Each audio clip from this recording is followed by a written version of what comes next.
Good morning to everybody, my dear friends. Now again, Vipul sir is available before all of you guys, and today I would like to give you some information about what is the reality of English. Now आज आप सभी के प्यारे विपुल sir आपके साथ जुड़ चुके हैं मित्रों, माताओं बहनों, और आप जो है धमाका होने वाला है। और आप विश्वास करें या ना करें, अंग्रेजी से दोस्ती करवा दूंगा, लेकिन आपको मेरे साथ बनना होगा, रेगुलर रहना होगा, तभी जाके कुछ हो पाएगा। तो चलिए आज हम लोग देखते हैं आज आपके प्यारे विपुल सर आपको क्या लेके आ रहे हैं। तो चलिए पहला क्वेश्चन आज आपका आ चुका है, जो आप देख सकते हैं। What is English? इंग्लिश क्या है, इसको जानना बहुत।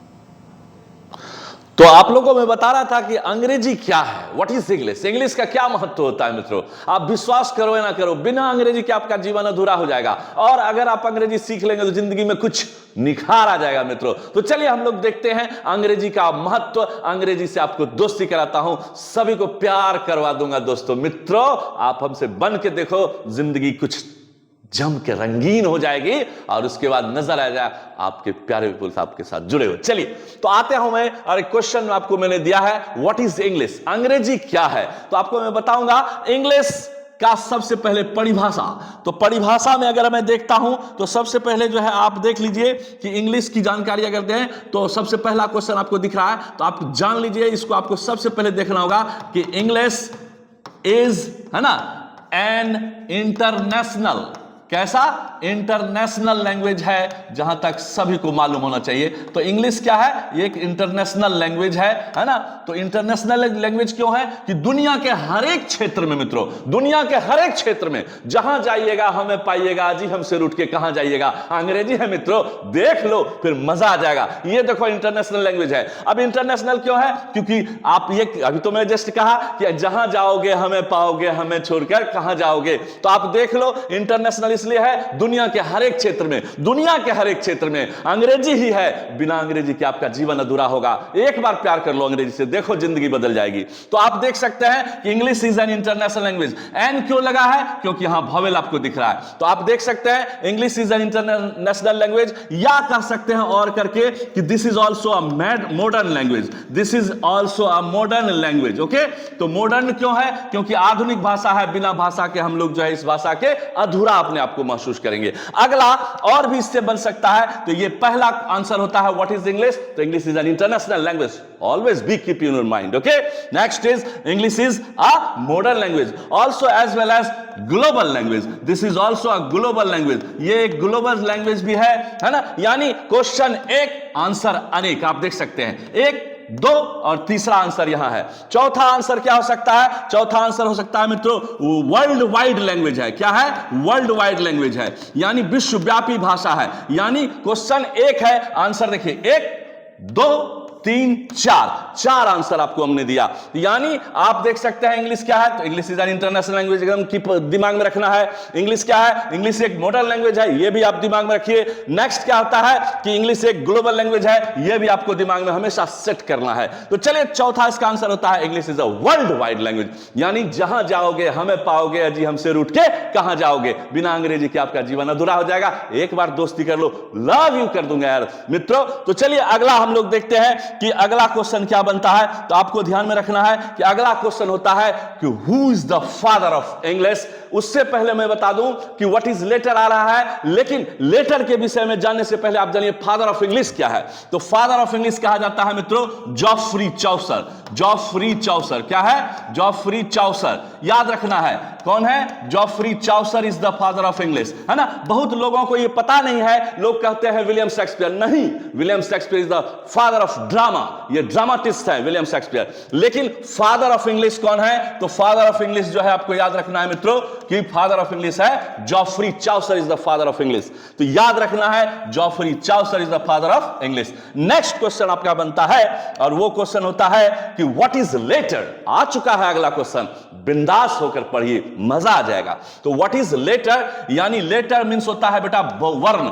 वर्ण क्या है उसको समझिए। एक लेटर होता है चिट्ठी, पत्र, खत, संदेश से आए हैं और मुझे बुलाए हैं, वही वाली बात है। तो चलिए, लेकिन यहां पे मैं बता रहा हूं लेटर। लेटर क्या होता है, तो कोई भी भाषा, कोई भी लैंग्वेज, किसी भी लैंग्वेज किसी भी लैंग्वेज का सबसे छोटा इकाई, किसी भी लैंग्वेज का सबसे छोटा इकाई, है ना, किसी भी लैंग्वेज का सबसे छोटा इकाई जिसे हम तोड़ नहीं सकते, जिसे हम तोड़ नहीं सकते हैं, वही लेटर कहलाता है। मतलब क्या हुआ, इसका परिभाषा अगर जानना चाहते हैं तो आप परिभाषा को आराम से लिख सकते हैं, आपकी मर्जी कि, है ना, when, है ना, we will think when we will think, okay, about any language, okay, on that moment you will feel some units of letter, यानी यूनिट्स ऑफ लेटर क्या होता है, इसको समझना होगा आपको। तो यूनिट्स ऑफ लेटर जो है, या आप इसको सिंपल वे में अगर कह सकते हैं कि द स्मॉलेस्ट, सबसे इजी कर देता हूं, आप देखो और इजी कर दिया मैंने, the smallest unit of any language, okay, इसको सीख लीजिए, the smallest unit of any language विच, और आसान कर दिया मैंने, देखिए एकदम आसान और चोखा बना दिया इसको, the smallest unit of any language, है ना, विच वी कैनॉट या can't, we can use also can't, that will be can't, and also we can use cannot, it means the smallest unit of, है ना, the smallest unit of any language which we cannot या can't, है ना, divide, है ना, divide, that is called what? That is called letter, and this is the definition of letter, no problem, and that will be already depend upon you how to maintain, and this is already the definition of what? Letter. तो ये आपका letter का परिभाषा आपके लिए तैयार हो चुका है। अगला क्वेश्चन देखते हैं, है ना। अगला क्वेश्चन क्या होता है, तो अगला क्वेश्चन होता है कि लेटर कितने प्रकार के होते हैं, इसको भी समझना होगा। लेटर को भी भाग में तोड़ा गया है, ऐसे क्वेश्चन आ चुका है, what is parts of speech. लेकिन उससे पहले आप देख लीजिए कि लेटर कितने प्रकार के होते हैं, उसको भी थोड़ा सा डिफाइन मैं करना चाहूंगा। तो लेटर जो है आपका होता है, आप सुने होंगे वॉवेल, आप सुने होंगे कॉन्सोनेंट, आप सुने होंगे कॉन्सोनेंट, आप सुने होंगे सेमी वॉवेल, इसको समझ लीजिए, आप सुने होंगे सेमी वॉवेल। हर एक चीज को थोड़ा सा डिफाइन करके मैं बताने का प्रयास करता हूं। तो वॉवेल क्या है और कॉन्सोनेंट क्या है, सेमी वॉवेल क्या है, बच्चा वाला चीज है जो बचपन से 55 तक लोग पढ़ते हैं, जानते हैं, हमेशा याद रखते हैं। तो चलिए इसको भी हम लोग देख लेते हैं। ये कितना है, ये 5 है, बिल्कुल A-E-I-O-U, बोलने की जरूरत नहीं है। बच्चे हो, मन के हो, सच्चे हो, दिल के कच्चे हो, इसीलिए तो बच्चे हो, देख लो, दोस्ती हो जाएगी दोस्तों। अब नेक्स्ट होता है कॉन्सोनेंट। यहां पे क्या होता है, यहां 2 होता है, W एंड Y। क्या होता है, W and Y। Next consonant कितना है, तो 19 है, यानी 19-5 कितना होता है भैया, 19-5 आपका हो गया 24, और 24 में 2 जोड़ दोगे तो कितना हुआ, 26, यानी टोटल लेटर जो है आपका क्लियर हो चुका है। तो आप देख सकते हैं लेटर कितने हैं, 3। कौन कौन, vowel, consonant and semi vowel. Next question is for all of you guys, parts of speech. बिंदास पार्ट्स ऑफ स्पीच सीखना है। सबसे पहले देखिए, बहुत सारे लोगों को अगर कह दीजिएगा स्पीच क्या है, इसको समझिए। स्पीच मींस भी भाषण भी होता है। कहीं नेताजी आते हैं, भाषण देके चले जाते हैं। अरे भाषण देना, मैं बताऊंगा आपको, भाषण देना, गाली देना, सलाह देना, मुस्कुराना, गीत गाना, प्रभु का नाम लेना, बहुत कुछ सीखेंगे। तो चलिए आते हैं हम लोग parts of speech. Parts of speech का हिंदी पहले जानिए। पार्ट्स ऑफ स्पीच को हिंदी में हम लोग कहते हैं शब्द भेद। क्या कहते हैं, शब्द भेद, या इसको हम लोग कहते हैं शब्द श्रृंखला। क्या कहते हैं, शब्द श्रृंखला। ये देखिए आपका जो है शब्द श्रृंखला बोलिए या शब्द भेद बोलिए, दोनों सेम है। तो आइए हम लोग बात करते हैं इस पर कुछ बातें मुस्कुराते हुए आपके साथ। तो चलिए पार्ट्स ऑफ स्पीच यानी what is the real definition, यानी सबसे पहले आप जान लीजिए डेफिनेशन का स्पेलिंग भी बच्चे गलती करते हैं, ध्यान रखना है। डेफिनेशन का स्पेलिंग भी बहुत बच्चे गलती करते हैं। ये देखिए आपका डेफिनेशन का स्पेलिंग आप जान लीजिए, DEFINITION होता है मित्रों, DEFINITION, ये याद रखना है। और डेफिनेशन को हिंदी में क्या कहता हूं, आपको याद रखना है, दैट इज पढ़ी भाषा। अरे बोलते जाओ, जहां रहो वहां बोलो, वहां सीखो, लिखते जाओ, और ज्यादातर सीखो तब लिखो, ज्यादातर सीखना है तब लिखना है। ऐसा नहीं बस लिख लिए सीखवे नहीं किए, कोई फायदा नहीं। थोड़ा पढ़ो लेकिन मस्त पढ़ो, थोड़ा खाओ अच्छा खाओ, एक ही कपड़ा लेकिन सुंदर पहनो। तो चलिए आते हैं हम लोग नेक्स्ट डेफिनेशन, यानी इसका डेफिनेशन क्या हो सकता है। तो डेफिनेशन के लिए हम लोग चलते हैं पार्ट्स ऑफ स्पीच, यानी ऑल। अब क्या आएगा, ऑल वर्ड्स, है ना। इसका डेफिनेशन मैं दे रहा हूं, all words of English, all words of English, है ना। लैंग्वेज, लैंग्वेज है ना, are are are divided, divided, are divided into into into 8 classes, कितना 8 क्लासेस, 8 क्लासेस है ना, है ना 8 क्लासेस अकॉर्डिंग, अकॉर्डिंग है ना to to to their their their है ना, देयर डिफरेंट वर्क्स, डिफरेंट है ना, different works है ना, different works, okay, and that is called parts of speech, that is called है ना, that is called मित्रों क्या, पार्ट्स ऑफ स्पीच। यहां देखो तो आ गया, इसका क्या हो गया डेफिनेशन, ऑल, एक बार मेरे साथ बोल दो, all words of English, all words of English, all words of English language are divided into 8 classes, 8 classes according to their different works, according to their different, ये देयर है देखिए, देयर डिफरेंट वर्क्स है ना, that is called parts of speech, and this is the real definition of parts of speech, no problem, and that is already clear. Next question is for all of you guys, parts of speech define किया जाता है कैसे, noun से लेकर मित्रों, पिला दूंगा घोड़ के, तैयार हो जाओ आप, तैयार हो जाओ, कोई दिक्कत नहीं। तो पार्ट्स ऑफ स्पीच कहां से शुरू होता है, noun to interjection, noun to interjection है ना। अब देखिए मैं बताऊंगा नाउन टू इंटरजेक्शन के विषय में, तो आप इस बात को समझ लीजिए कि नाउन से लेकर इंटरजेक्शन तक जाने में थोड़ी सी परेशानी महसूस होगी, लेकिन विश्वास करो, मस्त रहो, मस्त राम मस्ती में आग लगे बस्ती में, दही चुरा सस्ती में, लाइफ है दोस्त, देखते जाओ, मस्त रहोगे, व्यस्त रहोगे तो स्वस्थ रहोगे। तो चलो आगे बढ़ते हैं, पार्ट्स ऑफ स्पीच के संबंध में कुछ बातें और भी करता हूं मैं। तो देखिए पहला क्या होता है, एकदम आप थोड़ा थोड़ा पहले समझिए, पहले देखिए नाउन, दुनिया में जब तक आप नाउन सीखना है, एक बार मैं सिखा दूंगा है ना, जीवन भर याद रखोगे, विश्वास करो। नाउन क्या होता है, हम अपनी आंखों से, एक बार बोल दो मेरे साथ, हम अपनी आंखों से जिसे देख सकते हैं, हम अपनी आंखों से जिसे देख सकते हैं, दुनिया का हर एक चीज नाउन ही तो है मित्रों। तो आप 1000 नाउन का नाम लिखना बोला पड़ेगा, तो आप 1000 बोल दो, कोई टेंशन नहीं है। लाखों लाख जिसको हम देख सकते हैं वो क्या है, संज्ञा यानी नाउन है। उसके बाद देखो यानी क्या है, राम क्या है, नाउन है, क्यों, क्योंकि दिखते हैं भाई साहब। नेक्स्ट क्या है, सीता क्या है, नाउन है। अच्छा फिर गंगा क्या है, नाउन है, क्योंकि गंगा जी में जाते हैं देखते हैं कि पानी है कि नहीं है, यानी गंगा क्या है, नाउन है। यानी और क्या देख सकते हैं, अर्थात दुनिया में जो भी आप अपने आंख से, खुली आंखों से देखते हैं, आईज से देखते हैं, वो सारा का सारा नाउन है। तो नाउन पढ़ाने की आवश्यकता है, लेकिन अभी आप थोड़ा सा ब्रीफ में, थोड़ा सा संक्षेपण अगर देखते हैं तो नाउन आपको समझ में जरूर आया होगा।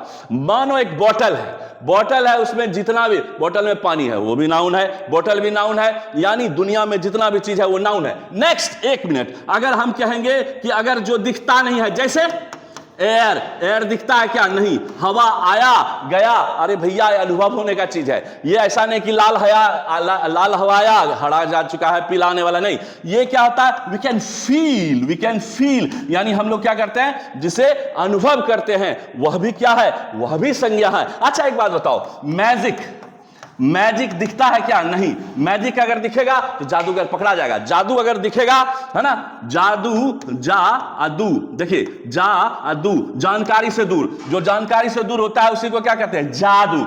और अगर जादू दिखेगा तो फिर पकड़ा जाएगा। तो जैसे देखिए एक पेन है, इसको आप देख सकते हैं, ये अगर इसमें अगर जादू देखते हैं तो आप ऐसे से करके देखो, हल्का सा इसको अगर ऐसे करोगे, मूव करोगे तो लगेगा कि इसमें थोड़ा सा फ्लेक्सिबिलिटी आ गया, यानी ये जादू चलने लगा। ऐसी कोई बात नहीं है कि जो है गल रहा है, लेकिन लग रहा है कि गल रहा है, दैट इज जादू, यानी दैट इज हाथ की सफाई, जिसे हम लोग कहते हैं मैजिक। नेक्स्ट क्या आता है, हवा, नहीं दिखता है, अनुभव होता है, नहीं दिखता है जादू, लेकिन अनुभव होता है। नेक्स्ट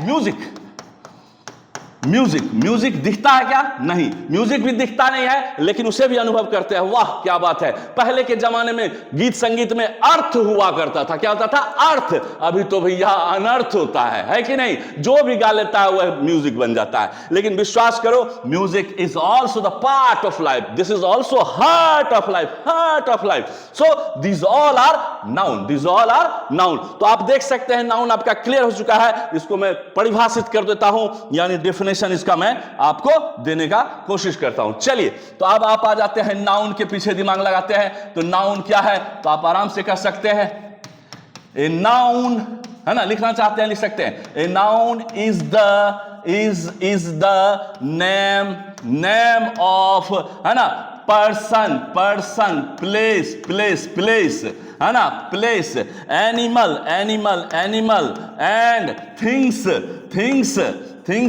एंड ऑल्सो और फीलिंग, यानी अभी जस्ट मैंने कहा था फीलिंग यानी फील भी होता है, यानी a noun is the name of person, place, animal and things और feeling, that is called noun. No problem, यहां इज कॉल्ड नाउन लिखने की जरूरत नहीं है, क्योंकि आप ए नाउन यहां से शुरू किए हैं, इसलिए यहां पे इज कॉल्ड लिखने की आवश्यकता नहीं है। क्या लग रहा है आप सीख सकते हैं कि नहीं? बहुत आसान है, बहुत आसान है। आसान ही नहीं, सब कुछ आसान है। मैं बार बार बोलता हूं, करके देखो, और सब कुछ हार्ड है फिर छोड़ के देखो, यानी बिल्कुल आसानी तरीके से आप नाउन सीख सकते हैं। चलिए आते हैं हम लोग शॉर्ट टर्म में प्रोनाउन को देखते हैं। तो प्रोनाउन फिर तो मैंने बताया अभी जस्ट नाउन के विषय में, कैसा लगा मित्रों ये बताओ। अभी आप देख लो नाउन से लेकर pronoun, verb, adjective, adverb, preposition, conjunction, सब आपको यहां बोर्ड पे दिख रहा होगा, सारा का सारा यहां देख लो चोखा। ये देखो नाउन तो भी मैंने बताया, लेकिन ये डिफाइन करूंगा, फिर कॉमन, प्रॉपर वो भी चलेगा। आओ प्रोनाउन, ये सारा का सारा काइंड्स बता रहा हूं। प्रोनाउन, नेक्स्ट क्या है? एडजेक्टिव, अनदर क्या है? Verb, another adverb, next will be preposition, another is conjunction, and last will be interjection. अगर इसको पूरा